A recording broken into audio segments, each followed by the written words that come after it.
जितेंद्रिय जित मद बने, जित भव विजित कषाय। अजित नाथ को नित नमु, अर्जित दुरित पला। को पल पल पल को पले, वन में ऋतुपति आए। पुलकित मम जीवन लता, मन में जिन पद पाए। अहिंसा परमो धर्म की परम पूज्य आचार्य भगवंत गुरुदेव श्री विद्यासागर जी मुनि महाराज की, समस्त मुनि संघ की, बंधा जी के आश्रयकारी श्री अजित नाथ जी भगवान की। दो सैनिक जा रहे थे,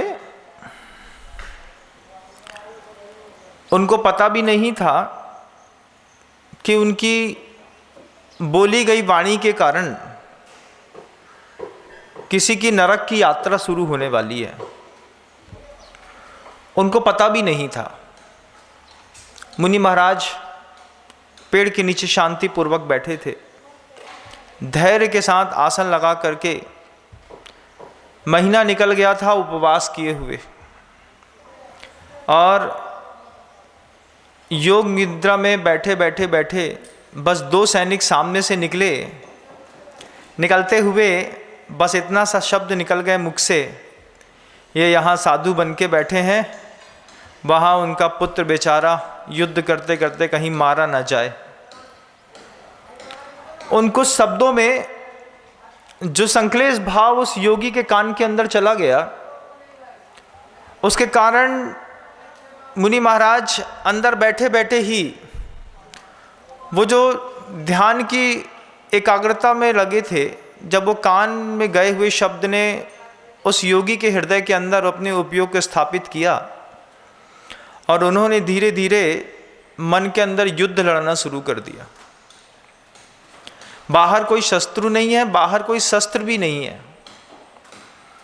शत्रु भी अंदर है, शस्त्र भी अंदर चल रहे हैं, और दिगंबर वेश होने के बावजूद, अत्यधिक तपस्या में लीन होने के बावजूद, एक एक माह के उपवास करने में प्रवीण होने के बावजूद, दो शब्दों ने जब साधु को नरक की यात्रा कराने के लिए कारण बन गए। सोचता हूँ जब भी इस घटना को तो बड़ा आश्चर्य लगता है कि संयमी के कान में गए शब्द जब संयमी को बिना किसी बाहर रक्तपात कराए उपयोग की दशा बिगड़ती है, परिणाम खराब होता है और नरक ले जाने के लिए कारण बन गया। वे दो सैनिक तो बोल के चले गए, उनको तो पता भी नहीं था कि हमारे बोले गए शब्दों के कारण किसी ने नरक की यात्रा शुरू कर ली है। गुरुदेव कहते हैं जब संयमी की ये स्थिति हो सकती है तो असंयमी की क्या स्थिति होती होगी, एक बार सोचिएगा। जब हम अपने घरों के अंदर वचन बल का दुरुपयोग करते हैं, जब गलत टोन में गलत इंटेंशन के साथ कसाए, बात सही रहती है, टोन गलत रहती है, शब्दों की उतार चढ़ाव की वो जो परिपाटी आप अपने घर के अंदर लिखते हैं, उसके कारण कभी सोचिएगा बंधुओं, कहीं ऐसा तो नहीं है कि हमारे बोले गए शब्द किसी को नरक ले जाने के लिए निमित्त बन रहे हो। जो छोटे से पौधे के टूटने पर जिनके हृदय में बहुत बड़ी घातक पीड़ा होती है, वो कभी ये सोचें कि जब पौधे टूटने पर आपको पीड़ा हो रही है तो कभी किसी व्यक्ति के हृदय के अंदर जब हृदयघात आपके शब्द करते हैं, उन शब्दों के कारण कहीं ऐसा तो नहीं कि हमारे शब्दों को निमित्त बना करके कोई व्यक्ति नरक जाने की तैयारी कर लिया। आज हम किसी को नरक भेजने के लिए जिम्मेदार हो रहे हैं, कल कोई और हमको नरक भेजने के लिए जिम्मेदार होगा।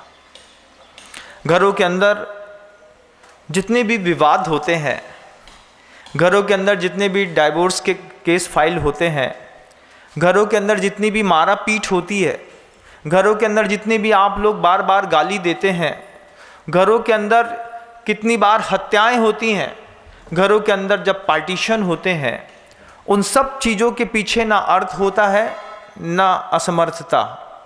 उन सब चीज़ों के पीछे का सिर्फ एक मात्र कारण होता है गलत वचन बल के प्रयोग। कई बार हमको पता नहीं होता, हमारी छोटी छोटी हरकतों से किसी व्यक्ति को सामान्यतः उपयोग बिगड़ करके चिढ़ में बदलने लगता है। अब पिताजी आते हैं तो रोज़ चिल्लाते हैं, गाड़ी वहीं खड़ी करते हैं, थूकते वहीं पर हैं, चला करके थूकते हैं, यहीं थूकेंगे चाहे कुछ हो जाए। घर के किसी और व्यक्ति का उपयोग खराब होता है। अपने स्वयं के जीवन को थोड़ा भी चतुर्मास में शांति से टटोल करके देखने का प्रयास करें। 3 प्रकार के बलों के बारे में आचार्य परमेष्ठी ने साफ साफ लिखा है, वचन बल, काय बल और मनः बल। मन का भी बल होता है, मनोवर्गणाएं जब वेट वाइब्रेशन किसी चीज़ के प्रति बार बार काम करती हैं, उस व्यक्ति के प्रति हिंसा का भाव भी बनाते हैं और प्रेम का भाव भी आप बना लेते हैं।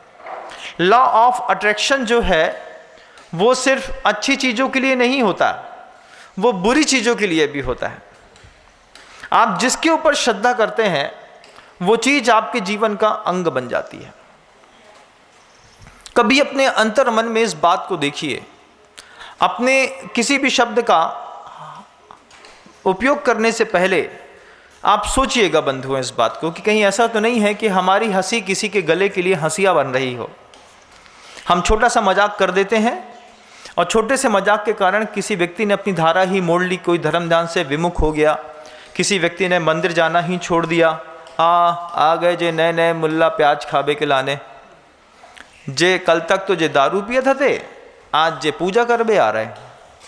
अब उस व्यक्ति ने जिसने अपने अंतर मन को बिल्कुल स्वच्छ करके मलिन से साफ मन करके मंदिर आकर के पूजा अभिषेक करने की ठानी है, बेचारे ने पहली बार धोती दुपट्टा पहना है, बड़ा संकोच करते हुए कि मोहल्ले की और मंदिर की महिलाएं क्या बोलेंगी, क्या सोचेंगी कि कभी जीन्स पहनने वाला धोती पहन करके आया है।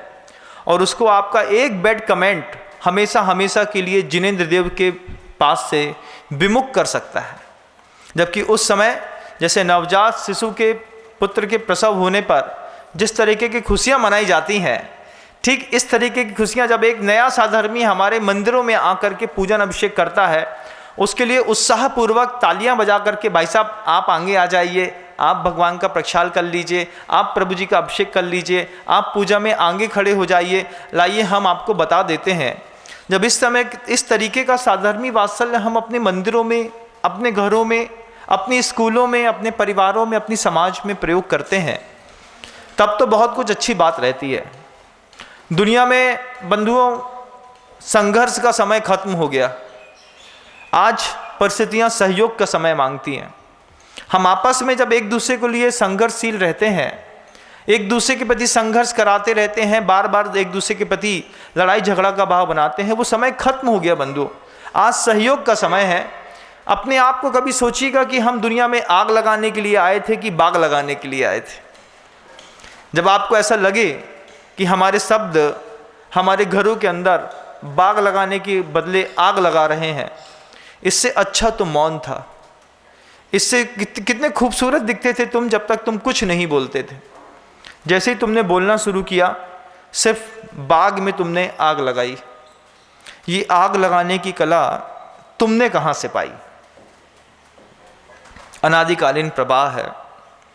सोचता हूँ जब भी उन मुनि महाराज के बारे में कि वो मुनि महाराज साधु होंगे, 1 महीने तक उपवास करके पेड़ के नीचे बियाबान जंगल में बैठे। 2 सैनिक चुपचाप निकले, बोले देखो तो ये महाराज ये पूरा का पूरा राज्य छोड़ करके साधु बन के बैठे हैं और इनके राज्य पर आक्रमण हुआ है, बेचारा पुत्र आज मारा चला जाएगा। तनिक सी मोह की कणिका ने उस साधु मुनि महाराज के अस्तित्व को मिटा करके एक नरकगामी उस आत्मा को बनाने का उपक्रम कर दिया। आपने कभी सोचा घर के अंदर रह करके कि हमारे कौन से शब्द से हमारे परिवार के कौन से व्यक्ति के दिल में टूटन पैदा हो रही है? कभी विचार करिएगा बंधुओं, ये चातुर्मास आत्ममंथन का होता है। इन 4 महीनों में हम उन सब चीज़ों को देखिएगा, सिर्फ घर के अंदर अनाज नहीं सड़ते, आदमी का हृदय भी सड़ जाता है। और सड़े हृदय के साथ ना जीना संभव होता है, ना रहना, ना उपयोग की दशा को व्यवस्थित करना। मुनि महाराज के बारे में जब भी सोचता हूँ, जब भी ये बात विचार में आती है कि कैसे उन मुनि महाराज ने किसी अनजान व्यक्ति के शब्द को सुनकर के अपने उपयोग की धारा बदल ली, संयमी होकर के वो अपने आप को संभाल नहीं पाए, असंयमी अपने आप को घर के अंदर क्या खाक संभालता होगा। जरा जरा सी बात में आंखें लाल हो जाती हैं, चेहरे में तनाव आ जाता है, जरा जरा सी बात में हाथ में लाठी और मुंह में गाली आ जाती है, जरा जरा सी बात में हम खाने की थाली पे लात मार देते हैं, जरा जरा सी बात में हम अपने भाई को, बहन को या फिर अपनी पत्नी को चांटा मार देते हैं बंधुओं। और किस बात के दंभ के कारण वो पता ही नहीं रहता है, लेकिन हम ऐसा करते हैं। ये हमारे जीवन का एक ऐसा अंग बन गया है कि हमको इन सब चीज़ों को करने में धीरे धीरे धीरे धीरे आनंद आ रहा है। मन का युद्ध हमेशा परिवार के अंदर चला करता है, पति पत्नी के बीच में भी मन का युद्ध चला रहता है, हमेशा चलता है। आप देखिएगा, पत्नी कुछ करती है और पति को बिल्कुल पसंद नहीं आता, अंदर ही अंदर वो अपने आप को सॉल्यूशन में डालता रहता है, इसको तो समझाते समझाते मेरी ज़िंदगी निकल जाई, सब अच्छा करेगी, लास्ट में एक नौटंकी तो कर ही देती है और दिमाग खराब कर देती है। ऐसा आप भी सोचते होंगे, ऐसा आप अपने पत्नियां भी पति के बारे में सोचती होंगी कि दिन भर तो बहुत अच्छे से रहे, बहुत अच्छा दिन गुजर गया, हमने आज भगवान से अभी माला फेर के उठे कि आज इनको दिन भर से गुस्सा नहीं आई, लेकिन शाम को 7, साढ़े 7, 8, 9 बजते बजते एक बार घर के अंदर वो कसाय का वातावरण बन ही जाता है। वातावरण कसाय का भी बनता हो तो फिर भी ठीक है, लेकिन अपने शब्दों में इतनी लगाम लगाइए जिसके लिए जब कोई आपसे तेज आवाज़ में कहता है माइंड योर लैंग्वेज, हम उसी को बहुत धीमी आवाज़ में शांत मन से कहना चाहते हैं कि संघर्ष का समय अब दुनिया में रहा नहीं बंधु, अभी तो सहयोग का समय है। किसी भी साधर्मी को देखिए तो सहयोग करिए, किसी विधर्मी को भी देखिए तो बंधुओं सहयोग करने का समय है। आपस में जितनी बार हम एक दूसरे को काटने का, छीलने का प्रयास करेंगे, उतनी बार सिर्फ एक व्यक्ति नहीं छिलता है, छीलने वाली चाकू की धार भी छिलती है बंधु, इस बात को ध्यान रखिएगा। सिर्फ सब्जियां नहीं बनाई जाती चाकू से, कई बार चाकू को भी धीरे धीरे, सब्जी मुलायम होती है, उसको भी बनाते बनाते पैनी चाकू की धार भी खराब होती है। हम अपने जीवन में उस चीज़ को सोचें और समझें। आचार्य भगवंत बार बार इस बात को कहते हैं, जम सक्कई तम की रही तजम न सक्कई तहेव सद्दहणम, सद्दह माणो जीवे पावई अजरा मर ठाणम। जो कर सकते हो उसको करो, जो नहीं कर सकते हो उस पर श्रद्धा करो, क्योंकि हम उस चीज को कर ही नहीं पा रहे हैं तो फिर हम अपनी श्रद्धा करते हैं उस पर। जम सक्कई तम की रही, जितना करने योग्य है उतना तो कर दो, जो करने योग्य नहीं है उस पर आप श्रद्धा करो।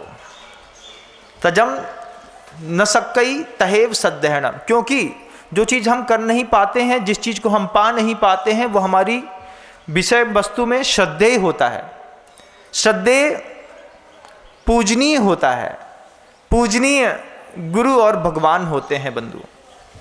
आप अपने अंतर मन में सोचिए कि आप अपने जीवन जीने के लिए मंदिर आते हैं, मंदिरों में अभिषेक करते हैं, शांति धारा करते हैं, प्रभु जी के कलश की स्थापना करते हैं, साधुओं के मंगलमय चातुर्मास का कलश भी लेते हैं, सब करते हैं, लेकिन अंतर मन में बहुत गहरे में जाकर के देखिएगा श्रद्धा किस चीज के ऊपर टिकी हुई है। क्या धर्म से सुख मिलता है, इस बात के प्रति अंतर मन में श्रद्धा है कि नहीं। धर्म करना अलग बात, और धर्म के प्रति हमारी अंतरंग से श्रद्धा है कि नहीं, कि सत्य बोलने से सुख मिलता है, अहिंसा से सुख मिलता है, झूठ बोलना पाप है, ये अंतरंग में श्रद्धा है कि नहीं, पहले ये देखिएगा। नहीं तो फिर ठीक वैसी स्थिति है हमारी धार्मिक स्थलों पर कि तुमने कहा था इसलिए चले गए, तुमने कहा था इसलिए उपवास भी कर लिया, तुमने कहा था इसलिए पूजा कर ली, तुमने कहा था तो अभिषेक कर लिया, तुमने कहा था तो हमने वो काम भी करके देख लिया, लेकिन बाद में हमारा काम तो सिर्फ हम ही से हुआ। जैसे वो मुनि महाराज जो ध्यानस्थ थे, 1 माह के उपवास के साथ दिगंबर साधु का वेश धर करके भी बैठे थे। अंतरंग बाहरी देखने वाले लोग, कितनी बार लोगों ने पुंज चढ़ाया होगा, भावों की निर्मल सरिता में अवगाहन करने आया हूं। कितनी बार उन साधु परमेष्ठी के सामने पुंज चढ़ाया होगा कि भावों की निर्मल सरिता में अवगाहन करने आया हूं, मेरा सारा दुख दर्द दरो यह अर्घ भेटने आया हूं। हे तपोमूर्ति, हे आराधक, हे योगीश्वर, हे महासंत। जो आप गुरुदेव के सामने बोलते हैं, ऐसी बातें उन साधु परमेष्ठी के सामने भी कई लोगों ने बोली होगी बंधु। वो साधु परमेष्ठी भी ध्यान में लीन थे। कहां पर राग छुपा बैठा है, जब प्रतिकूल समय आता है तब समझ में आता है। वे मुनि महाराज जिनके जाते जाते जब एक दूसरा सा बालक निकला, देखते हुए बोला वो जो मुनि महाराज पेड़ के नीचे बैठे थे, केवली से जाके पूछता है वो बालक कि वो मुनि महाराज को मोक्ष कब मिलेगा, अभी उनके कैसे भाव हो रहे हैं। बोले अभी वो जैसा भाव कर रहे हैं ऐसा ही भाव अंतर मुहूर्त तक और किया तो सप्तम पृथ्वी की नरक आयु का बंद कर लेंगे। इतना घनघोर साधु होकर के, हाँ, सप्तम पृथ्वी का बंद कर लेंगे, मर करके सीधे नरक जाएंगे। बड़ी कठिन होती है भावों की सरता को संभालना। वह भावों की सरता साधुओं की भी निर्मल नहीं होती बंधु। अच्छे साधु भी अपने इस बात को, जो साधु भगवंत साध्वी भगवंत मेरे उद्बोधन को सुन रहे हैं, उस सुनते हुए साधक से भी पूछना चाहता हूं, क्या निर्मल सरिता भावों की हमेशा बनी रहती है? क्या ऐसा नहीं लगता कि हमारा जितना भी ज्ञान था वो सारा का सारा ज्ञान कसाय के कारण दब करके धूमिल हो जाता है? जब हम अपनी टोन बदलते हैं, जब हम अपने शब्दों की परिभाषाओं को बदलते हैं, जब हम शब्दों का नया अर्थ अपने हिसाब से लगाते हैं और अपनी एक नई लाइन खींचना चाहते हैं, उस समय आपका ज्ञान बिल्कुल शून्य पड़ा रहता है। पूज्य गुरुवर कहते हैं इस बात को, किसी वेग में पढ़े हो या अपढ़, सब एक हैं। सब, चाहे अज्ञानता का वेग हो चाहे ज्ञान का, चाहे कसाय का वेग हो चाहे किसी और विषय वस्तु का, आप अगर वेग में बह रहे हैं तो पढ़े हो या अपढ़, सब एक हैं बंधु। अपने शब्दों में सोचिए ना, कहीं ऐसा तो नहीं कि हमारे शब्द किसी को नरक की यात्रा कराने के लिए परिवार में ही निमित्त बन रहे हैं। पिता कभी ऐसा कठोर शब्द बोलता हो कि पुत्र ऋणानुबंध बांध लेता हो कि अगले भाव में तुम्हारा पिता बन करके तुम्हारे जब तक प्राण न ले लूं तब तक मुझे चैन नहीं मिलेगा। क्या ऐसा ऋणानुबंध प्रथमा नियोग में नहीं बांधा गया? बांधा गया। कुड़िक ने अपने पिता को कितने फटके लगाए। कंस ने अपने परिवार के लोगों की हत्या करने की 1000 बार कोशिश करी, उनको जेल में बंद कर दिया। ये सब ऋणानुबंध का परिणाम है। तो क्या हम भी ऐसा कोई ऋणानुबंध घर के अंदर शब्दों के माध्यम से करना चाहते हैं या करते हैं? क्या हमारी रोज की प्रकृति है जब हमारी पत्नी और हमारे बच्चे बिल्कुल शांति के साथ बैठ करके और हमारे परिवार में सहयोग देना चाहते हैं, उस समय कोई ऐसे भी पति होंगे जो किसी और स्त्री के संपर्क में आकर के अपनी पत्नी को डिवोर्स देना चाहते हैं। 10 साल का बच्चा है, 8 साल की बच्ची है, पत्नी हमेशा से घर के अंदर अच्छे से रहती थी और अचानक पति ने कहा, घर वालों ने एकदम से व्यवस्था बना दी कि ये इसको तो हम चाहते ही नहीं थे, इससे तो हमने कभी शादी करने की सोची ही नहीं और शादी हो गई। पहले थोड़ा सा रोक लिया होता ना, शादी से पहले ये बात कह दी होती कि हमको आपकी बच्ची से शादी नहीं करनी है। लेकिन शादी करने के बाद 6 महीने रखने के बाद, साल भर रखने के बाद, 1.5 साल रखने के बाद पति बेचारा कभी माँ का गुलाम बन जाता है, कभी अपनी बहनों का, और अपनी पत्नी के साथ जो है वो जिस तरीके का विरोधाभास खड़ा करता है, हाँ हमें तो तुमको तलाक देना है। भारतीय संस्कृति में तलाक को मजाक समझा है क्या? ये जैन समाज के जो लोग हैं, जो अपने घरों से अपनी स्त्रियों को बाहर करके दूसरी जगह मुंह मारने की आदत सीख गए हैं, इन्होंने भारतीय संस्कृति और सभ्यता को मजाक समझ लिया है। तुम्हारी 10 साल की बच्ची अपनी दूसरे घर में पल रही है और तुम अपने घर के अंदर बैठ कर के रोटी खा रहे हो, तुमको शर्म नहीं आती? सुनो ना मेरी बात को अच्छे से। जब वो महिलाएं, वो बेटियां जो जवान जवान बेटियां हैं, साल भर घर के अंदर रहीं और इसलिए छोड़ दिया कि रंग सांवला है। आंख पहले फूट गई थी तुम्हारी शादी करने से पहले। शादी करने से पहले क्या बातें नहीं की थी कि मिले नहीं थे? अरे फिर माँ कह रही है हम इसके साथ एडजस्ट नहीं हो सकते। जब दाम्पत्य जीवन में प्रवेश कर जाओ तो माता पिता को भूल जाना। सबसे पहले पत्नी की प्रायोरिटी को हाथ में रखना कि जब दाम्पत्य जीवन में जब तक नहीं था तब तक अपने माता पिता के प्रति वफादार था। अब अपनी पत्नी और पुत्र के प्रति पहली वफादारी निश्चित करिएगा बंधु। इस तरीके का भी न्यूक्लियर फैमिली इसलिए बन रही है। कई घरों में सुसाइड के संबंध होते चले जा रहे हैं, कई घरों में डिवोर्स होता चला जा रहा है, कई घरों में अलगाववाद है। 6 साल से बेटी बेचारी मायके के अंदर रह रही है, यहाँ पति दूसरों के साथ घूम फिर रहा है। पति का क्या बिगड़ता है? पुरुष का बिगड़ता ही क्या है? बिगड़ता तो उस पूरी स्त्री का है जिसको समाज में हर घर में हर आंखों के ऊपर जवाब देना पड़ता है। भैया अभी तक नहीं गई तुम्हारी मोड़ी, क्या बताएं भाई, बे सुनते ही नहीं है। अब भैया अब कब जाएगी? लड़के तो 10 साल की, 11 साल की, 12 साल की हो गई। तुमने थोड़े दिन के लिए रिलेशनशिप में रह करके 2 संतानें पैदा कर दी। संतानों को, संस्कृति को, पत्नी को, जैन धर्म को, सबको मजाक बना दिया ना। कितना सस्ता है ये कह करके कि भैया उसका कलर पसंद नहीं है, हम उसको घर में नहीं रखेंगे। और फिर आरोप प्रत्यारोप का खेल, लांछन तो लगना बिल्कुल सहज बात हो गई है। लड़की बदचलन है, दूसरे लड़कों से बात करती है, चैटिंग करती है, रात में मोबाइल चलाती है। ये छोटी छोटी सी ऐसी झूठी बातें हैं जिससे डोमेस्टिक वायलेंस पूरे आसमान पर, जैन समाज में, हिंदू समाज में, किसी और समाज में रोज धीरे धीरे घर करता चला जा रहा है। रोज धीरे धीरे इन रिलेशनशिप्स के चक्कर में कितने परिवारों के अंदर फूट है। जब मेरे पास आकर के लोग कहते हैं गुरुदेव कुछ बताइए, कुछ कहिए, कुछ बोलिए, मैं सोचता हूं कि कैसे संबोधित करूं उन जैन समाज के लोगों को। उनका तो समाज से हुक्का पानी बंद कर देना चाहिए। वो जाकर के सीधे कोर्ट में खड़े हो जाते हैं। अरे किसी अच्छे साधु के पास जाकर के निर्णय ले लिया होता तो भी जीवन थोड़ा सहज और सरल हो जाता। कोर्ट में दोनों पक्ष का पैसा खराब होता है, समय खराब होता है, स्त्री की जवानी खराब होती है और बच्चों का बचपना खराब होता है, पुरुष का परिवार खराब होता है बंधु। और इन सब चीज़ों के पीछे का एकमात्र छोटा सा कारण है हमारी शब्दावलियाँ। आवलियाँ तो हैं लेकिन शब्द इतने तीखे बोले जाते हैं घर के अंदर। जे आ गई महारानी, अब ऐसे शब्द तो बोल दिए, लेकिन उन शब्दों का सहारा लेकर के किसी ने आपके साथ कोई बंध बांध लिया हो। देखिए उस कथानकों में, पौराणिक कथाओं में खोने की नहीं, खोजने की जरूरत होती है बंधु। हम कहानियाँ सुनते सुनते खो जाते हैं, जबकि कहानियाँ सुनते सुनते हमको खोजना चाहिए। जब उस अबला स्त्री की छाती पर लात मारी उस पुरुष ने, तब वो स्त्री उस समय कुछ कह नहीं पाई।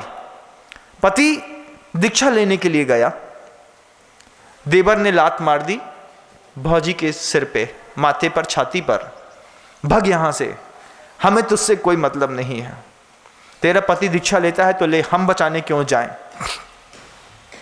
वो स्त्री कहती है आज अबला हूं, वक्त आने पर बताऊंगी।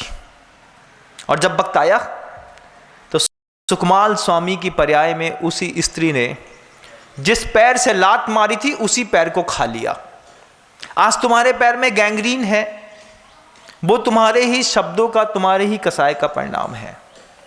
आज तुम्हारे दिल में हार्ट अटैक है, हार्ट चोक है, कैंसर हो रहा है, तुम्हारे ही किसी शब्द से कोई कर्म बंद करके, आबादा पूरी करके आज उदय में आ रहा है। ध्यान रखना बंधुओं, गुरुदेव बार बार कहते हैं इस बात को, अंत समय में संसार काम नहीं आता, सिर्फ धर्म काम आता है। और धर्म एक बात सिखाता है। धर्म क्या कहता है? वो धर्मात्मा के मुख में बैठ करके बोलता है धर्म, कि घर के अंदर ऐसे शब्दों का प्रयोग मत करो जिसके कारण किसी को नरक गति का बंध हो जाए। ऐसा तो नहीं कि तुमको पता ही नहीं है कि हम रोज एक व्यक्ति को निरंतर थोड़ा थोड़ा थोड़ा मजाक करते हैं। रोज एक जैसे शब्दों को बोलने की आदत है, मजाक करने की आदत है, और उस मजाक से समझो कि सामने वाले को आनंद आता है कि वो बेचारा क्रोधित होता है। छोटा सा चूहा होता है ना बच्चों, वो छोटा सा चूहा भी, उसको किसी टंकी में बंद करके बार बार टोंचा मारी करोगे तो छोटा सा चूहा भी शेर के जैसे खुंखारता है। उसकी भी कसाई होती है, शुरुआत में बचने का प्रयास करता है, फिर बाद में सिर्फ मारने का प्रयास करता है। आज पूरे भारत की जैन समाज हो या हिंदू समाज, घर के अंदर का डोमेस्टिक वायलेंस आसमान में सर चढ़ के बोल रहा है। ये नए नए फसल जो अभी पैदा हुई हैं पिछले 20 सालों में, इन 20 सालों की फसलों को जब इंटरनेट ने, मीडिया ने, कल्चर ने और विदेशी सभ्यताओं ने जिस तरीके की कंटेंट को प्रोवाइड कराया है, उस प्रोवाइडेड कंटेंट के कारण समलैंगिक संबंध, गे बनना आसान बात हो गई है।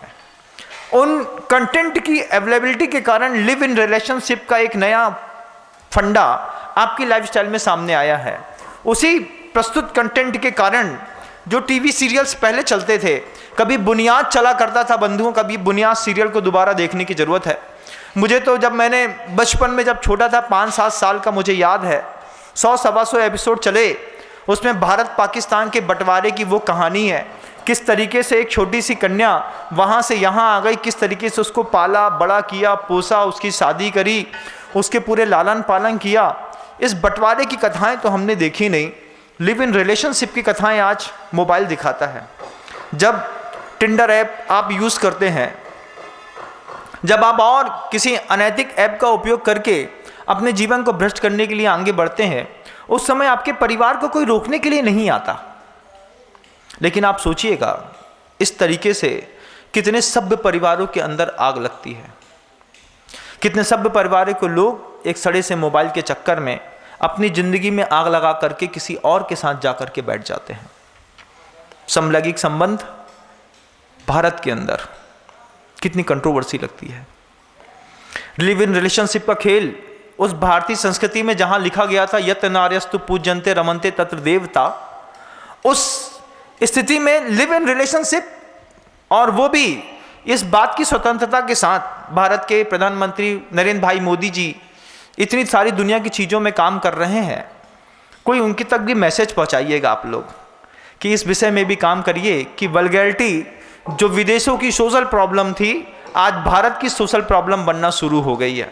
कृपया इसके ऊपर भी नरेंद्र भाई मोदी काम करें। नरेंद्र भाई मोदी देश को ऊपर उठाने के लिए काम कर रहे हैं, लेकिन मीडिया कंटेंट क्या परोसता है, दूरसंचार विभाग, प्रसारण मंत्रालय के वे लोग क्या सोते रहते हैं जब हमारे यहाँ बाहर की चीज़ों का अश्लील कंटेंट प्रोवाइड कराया जाता है और नई की नई पूरी की पूरी फसलों को बर्बाद करने के लिए जैसे जहर, पेस्टिसाइड डाल दिया गया है। मेरी बात उतनी ही गंभीर है बंधुओं। आज अच्छी नहीं लगेगी तो आज से 4 साल बाद, 6 साल बाद, 8 साल बाद अच्छी लगेगी। आप बोलेंगे कि इस बात के लिए मुनि श्री विनम्र सागर जी महाराज जी ने 6 साल पहले प्रवचन दिया था। आज हम प्रभावित हैं, और ये मत सोचिएगा कि आप बस प्रभावित हैं। अरे पड़ोसी के घर में आग लगी है, अगर उसके घर में आग लगी है तो उसकी आंच तो कम से कम आपके घर में आएगी ही आएगी। कई बार आदमी आग से कम और आंच से ज़्यादा जल जाता है। मैं देखता हूँ जब छोटे छोटे नगरों में, गाँवों में, खेड़ों में रहने वाले लोग लिव इन रिलेशनशिप के चक्कर में अपनी सभ्य और सुशील पत्नी को छोड़ देते हैं। पत्नी के साथ नहीं रहेंगे, उसका चेहरा काला है। अरे तुम अंधे थे क्या? तुम शादी करने से पहले तुम्हारी आंखें फूट गई थी क्या? शादी करने से पहले उसका 2 बार मुख लक्स साबुन से और धुलवा लिया होता, फिर देख लिया होता, फिर अच्छे से संतुष्ट हो गए होते। नहीं, पहले तो महाराज अच्छा लग रहा था, उसके बाद क्या हो गया? उसके बाद कोई और अच्छा मिल गया तो ये छूट गया। भारतीय संस्कृति की धज्जियां हम ही लोग उड़ाने में लगे हैं। हम पूरी जैन समाज, हम पूरी हिंदू समाज मिल करके हम क्या चाहते हैं, किस तरीके का हम वातावरण पूरी देश के सामने रखना चाह रहे हैं बंधु, सोचिएगा आप। शब्दों की आग में हर व्यक्ति उलझ रहा है और उलझा हुआ व्यक्ति धीरे धीरे झुलस रहा है। आप पूरे देश को सुधार नहीं सकते, मैं मानता हूं। आपके कारण आपके समाज में भी बदलाव नहीं आ सकता, ये बात भी मैं मानता हूं। लेकिन मैं ये बात भी मानता हूं कि आप अगर चाहें तो अपने घर के किसी एक व्यक्ति के हृदय को आप बहुत शांत और शीतल कर सकते हैं। जो रोज़ रोज़ तेज बोलने की आदत घर के अंदर डाल ली है, रोज़ रोज़ एक ही बातों के पीछे पिंच करने की आपने आदत डाल ली है, रोज़ रोज़ कभी किसी घर की बहुएं, किसी बच्चा, कोई जवान लड़का, वो जो 12-14 साल का लड़का होता है जिसको आप बार बार टॉर्चर करते हैं, जब ये 40 साल की उम्र में आपको टॉर्चर करेगा आप सहन नहीं कर पाएंगे, ध्यान रखिएगा। बच्चों को गलत तरीके से ट्रीट करना अपने लिए एक घातक हथियार पैदा करना है। वो बच्चा जिसको हमारे घर के अंदर आने की छूट है, हमारे साथ रहने की छूट है, हमारे साथ खाने की छूट है, वो जिस दिन आपके ऊपर अटैक करेगा उस दिन आप उस अटैक को संभाल नहीं पाएंगे। और आज देश देख रहा है ऐसी चीज़ों को। जब पुत्र पैसे के चक्कर में, पेंशन के चक्कर में, रिटायरमेंट के चक्कर में अपने पिता की हत्या कर देता है, माँ की हत्या कर देता है। छोटे छोटे बच्चों ने वो बर्बरता सीख ली। सोचिए, कभी सोचा नहीं था कि लोग ऐसा भी कर सकते हैं, लेकिन लोगों ने कर दिया। 40-40 टुकड़े करके लोगों को फ्रिज के अंदर बंद करके रख दिया। ये बर्बरता कैसे सीखी, कभी आपने सोचा?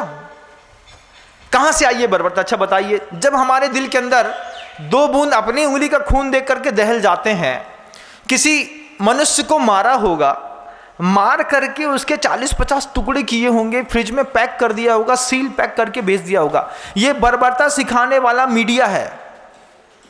ये बर्बरता मीडिया ने सिखाई है। जब मीडिया में दूसरी कौम के बेहरे पट्टे वाले लोग वो क्या करते हैं, सामने गाय मारते हैं, भैंस मारते हैं, वीडियो बनाते हैं और मीडिया में अपलोड कर देते हैं। उनको देख करके हम सीखते हैं इस बात को कि इस तरीके से काटा जा सकता है। जब आपकी किचन रेसिपी में धीरे धीरे करके थोड़े थोड़े मीट के कंटेंट दिखाए जाते हैं, जब नॉन वेज चीज़ों के ऐड आते हैं, तब हिंदू समाज का सभ्य और डरा हुआ व्यक्ति भी हिंसा करना सीख जाता है। जब जैन भी हिंसा करना सीख जाता है कि अरे जैसे भिंडी में छौंका लगा रहे थे, ऐसे इसने इस चीज़ में छौंका लगा दिया और उसको उठा के खा लिया। ये चीज़ें पूरे देश के अंदर एक ऐसा तहलका मचा रहा है। खाने के नाम पर जब आप मांसाहारी व्यंजनों की रेसिपी को मीडिया में अपलोड करके दिखाते हैं, उससे सिर्फ मांसाहार को बढ़ावा नहीं मिलता, घर के अंदर हिंसा को भी बढ़ावा मिलता है।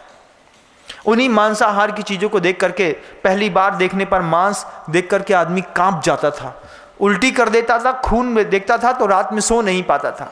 आज हर तीसरे कंटेंट में जब आप किसी चीज़ को देखते हैं, जब उसमें दिखाया कि आपकी पकौड़ी बनाते बनाते किसी ने चिकन बनाने की विधि बना दी और आपने चुपचाप उसको भी देख लिया।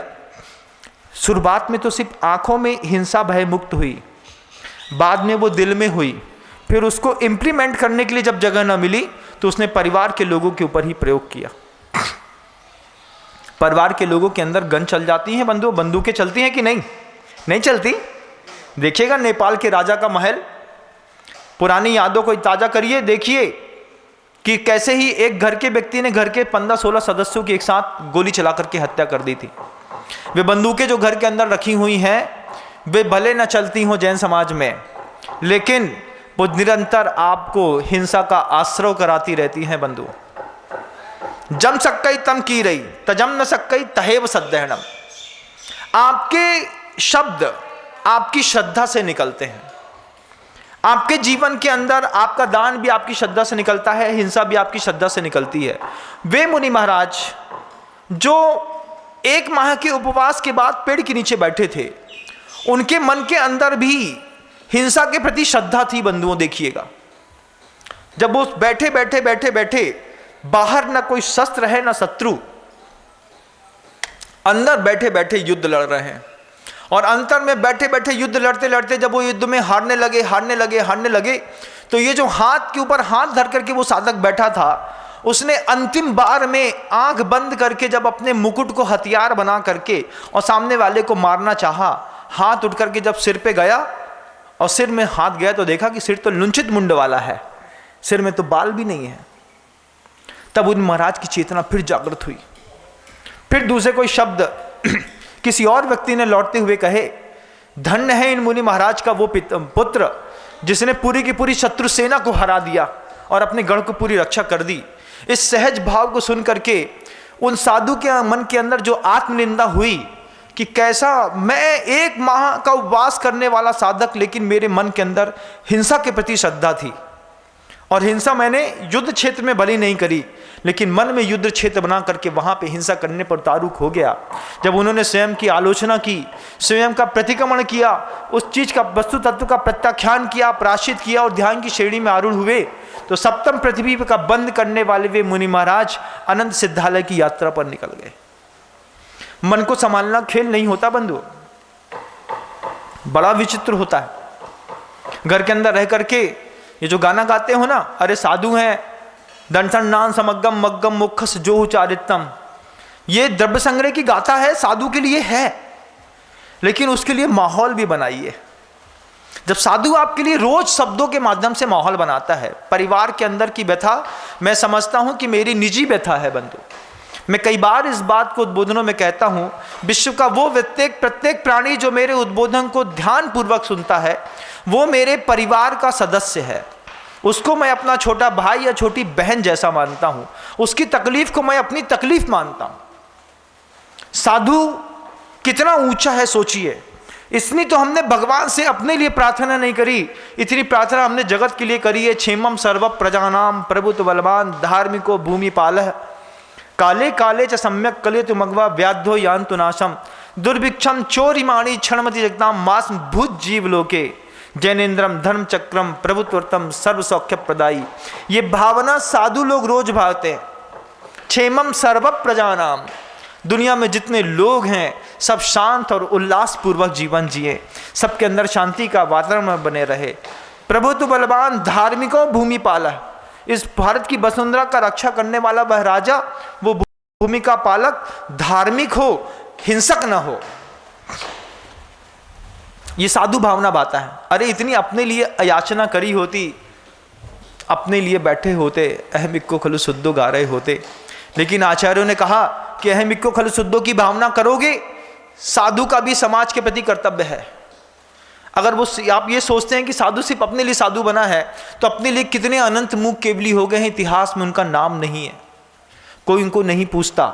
लेकिन वे तीर्थंकर जो गिने चुने अवतरित होते हैं, लेकिन जगत के कल्याण के लिए जब उपदेश देते हैं तो कैसा उपदेश देते हैं। कहा कि जैसे वे वर्षा ऋतु के काले काले बादल बिना आवाज किए बरस करके पूरी वसुंधरा का ताप हर लेते हैं, ऐसे वे मुनि महाराज बिना किसी अपेक्षा के जब वे प्रवचनों के माध्यम से हमारे परिवार का ताप हरने के लिए बार बार उद्बोधन देते हैं कि बच्चों घर के अंदर आग मत लगाओ, बाग लगाओ। ये घर के अंदर का एक टाइटल लाइन लगाओ, हमारे घर के अंदर आग लगाना मना है, क्योंकि हमारे घर के अंदर प्रत्येक व्यक्ति बाग लगा रहा है। हम इतनी कोशिश तो करें कि जिसके साथ विपरीत परिस्थितियों में हम जीवन जीते हैं उसके प्रति अच्छा व्यवहार करें, उससे अच्छा बोलें। जम सक्कई तम की रही तजम न सक्कई तहेव सद्दहणम। लेकिन हिंसा पे श्रद्धा न रखें। ये ना सोचें कि क्रोध से बोलने पर ही घर के काम निपटते हैं। पहले तो ये प्रयोग आप घर में करते हैं, जब घर में प्रयोग करते करते आप इस स्थिति में नॉर्मल हो जाते हैं, फिर आप इसका प्रयोग अपने मोहल्ले और समाज में करते हैं। समाज में जब प्रयोग करते करते आप नॉर्मल हो जाते हैं, तो उसी क्रोध कसाय का, उसी हिंसा का प्रयोग आप संत समाज के बीच में करते हैं। महाराज घर में भिड़ात भिड़ात भिड़ात भिड़ात तो सब कोई समझ गए कि इनकी आदत तो भिड़ावे की आए। तब वे लोग साफ सुथरे सफ़ेद ड्रेस पहन करके साधु के बीच में, संत समाज में पहुंच जाते हैं। बंधु साधु को भिड़ाने का काम करते हैं। और ये महाराज, हमने तो महाराज जी से पूछा आपके बारे में, वो आपके बारे में ऐसा बोल रहे थे, बताओ। हमको तो सुनते ही शांत बहुत बुरा लगा। ओहो लगा दी। एक बात ध्यान रखना, धर्म क्षेत्रे कृतम पापम वज्रलेपो भविष्यति। तुमने झूठ बोलने का पाप अपने घर में किया था, तो साधु के सामने नमोस्तु करके, पूजा करके, अभिषेक करके उस पाप को निपटा लेते, बहुत सस्ते में हो जाता। लेकिन तुमने वो झूठ बोलने का पाप धर्म क्षेत्र पे आकर के किया। कितनी साध्वी भगवंतों के बीच में जब कभी भी विवाद होता है, उसके बीच में साध्वी भगवंतों के बीच में, साध्वी के बीच में जब श्रावक आ जाता है, वो अलग तरीके से व्यवहार करके जब कुछ झूठ बोल देता है, अपनी कसाई की पुष्टि कर लेता है, किसी और भी उसके लोभ के कारण होते हैं। धर्म क्षेत्रे कथम पापम वज्रलेपो भविष्यति। इस बात को अपने अंतर मन में बैठा के रखना। समय संघर्ष का खत्म हो गया बंधु। बहुत मुट्ठी भर के लोग बंधे हैं, बहुत मुट्ठी भर के लोग हैं जो आपस में बैठ करके अहिंसा को ऊपर उठाने के लिए पुरुषार्थ कर रहे हैं। हो सके अपनी शक्ति का, अपनी बुद्धि का, अपने धन का प्रयोग इस सृष्टि को संवारने में और शांति के वातावरण बनाने में प्रयोग करिए ना। तुम्हारी प्रकृति तुम्हारे शब्दों के व्यवहार से पता चलती है। तुम जिस तरीके से, जिस टोन में, जिस तीखी बात को कह करके, कई बार ऐसा होता है कि बात कुछ और कही जाती है और इंटेंशन कहीं और ले जाया जाता है। वो बात भी घर के लोग समझते हैं बंधु। इससे कभी कोई हल नहीं निकलता। सिर्फ शरीर छलनी होता है, हृदय छलनी होता है। आज तुम बलवान हो, लेकिन जब तुम्हारा कर्म का उदय आएगा तो तुम्हारे पुत्र तुमको एक गिलास पानी भी नहीं देंगे, इस बात को ध्यान रखना। घर के अंदर 13-14 साल का जो बच्चा होता है, उसका अपमान अपने लिए गड्ढा खोदना है, कब्र खोदना है अपनी। वे 15 साल के लड़के के 15 साल से पहले तुम बच्चे को खूब कूटते, पीटते, मारते, ठोकते, सब ठीक था। लेकिन जब 15 साल का बच्चा हो गया, 15 साल के बच्चे को तुम ठोकते, पीटते, मारते, बुरा कहते हो, सबके सामने कहते हो, अकेले में कहते हो, चिल्लाते हो। अब उसको समझाइश की जरूरत है तब चिल्लाते हो। जब चिल्लाने की जरूरत थी तब मेरा राजा बेटा ये करते थे। जब वास्तव में उसको हर बात में चांटे की जरूरत थी तब तो राजा बेटा कह के उसको पुचकारते रहे। अब जब उसको राजा बेटा कर करके समझाने की जरूरत है तब उसको आप टॉर्चर करते हैं। अपने लिए घर के अंदर कब्र खोदना बंद करिए। 15 साल के ऊपर के बच्चे को पड़ोसी समझ करके बहुत अच्छे से ट्रीट करिए, समझाइएगा। बच्चा आपके हाथ में जिंदगी भर रहेगा। वो छोटी सी बात अगर आपके अंतर मन में बैठ रही हो, चूंकि मेरा समय होने को आया बंधुओं, कि आप अपने शब्दों की वर्गणाओं में सोचिएगा। जैसे उन 2 सैनिकों को ये बिल्कुल भी नहीं पता था कि मेरे शब्दों से कोई व्यक्ति नरक गति का बंद कर रहा है। अपने मन के अंदर भी सोचिएगा इस बात को कि कहीं ऐसा तो नहीं कि हम घर के अंदर जिन शब्दों का प्रयोग करते हैं उससे उत्पन्न होने वाली कसाय से, उत्पन्न होने वाले परिणामों से, भावों से हमारी माँ नरक गति का बंद कर रही है, हमारे पिता दोबारा इस पर्याय को छेद करने का प्रयास कर रहे हैं, हमारे घर की स्त्री हमको छोड़ करके जाने का प्रयास कर रही है। अगर इस तरीके का वातावरण आप बनाते हैं या बन रहा है तो कृपया आज का बहुत शुभ दिन है।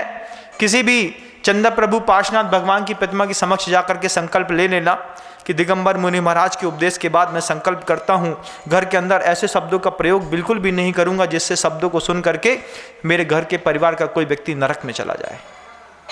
अगर मान लीजिए आपके घर की बहू थोड़े कम पैसे वाले घर से आई है, इसका ये मतलब नहीं है कि वो आपकी दास्तां सुनेगी। उसके अंदर भी टैलेंट है, उसके अंदर भी योग्यताएं हैं। आप मूवी बहुत सारी देखते हैं, कभी ऐसी मूवी भी देखिएगा कि परिस्थितियां कभी भी सबकी एक जैसी नहीं रहती बंधुओं। जिसको हम बार बार घर के अंदर अवसाद के वातावरण बनाते हैं, वे लोग लास्ट में हमारे काम आते हैं। जब मान लीजिए पैरालाइज्ड हो जाएगी आपकी बॉडी तो आपको लेट बात कौन कराएगा?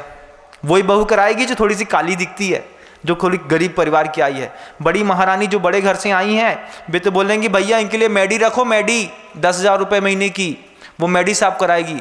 लेकिन वो छोटी बहू जिसको आज आप गलत कह करके बाहर कर रहे हैं, हो सकता है वही आपके अंत समय में आपकी समाधि और संलग्न का प्रथम सर्वोत्कृष्ट सहारा बने। बंधुओं, अपना सहारा न तोड़ें, अपना परिवार न तोड़ें, अपनी मन शक्ति के परिणाम खराब न करें।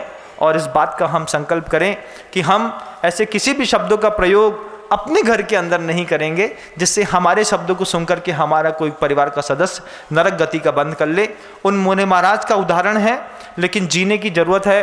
कहानियाँ खोने के लिए नहीं होती, कहानियों में कुछ खोजने के लिए उद्बोधन दिए जाते हैं। आप जहाँ तक खोज पाएँ, आप जहाँ तक अपने आप को संवार पाए, हम हमेशा आपका सहयोग के लिए तत्पर हैं। शब्दों को विराम देता हूँ, कल्पना है प्रयास करूँगा। गुरुदेव श्री विद्यासागर जी मुनि महाराज। जा वाणी के ज्ञान से सूझे लोकालोक, सो वाणी मस्तक नमू सदा देत हूँ दो। माँ जिन वाणी भारती तोहे जपो दिन रैन, जो तेरी शरणा गहे सो पावे सुख।